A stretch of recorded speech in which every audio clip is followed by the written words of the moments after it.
Jangan membazir air. Gunakan air jika perlu sahaja.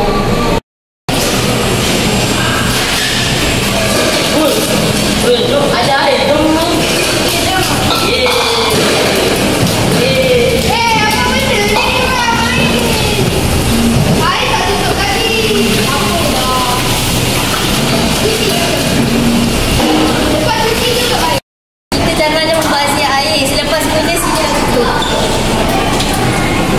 Air adalah sumber kehidupan.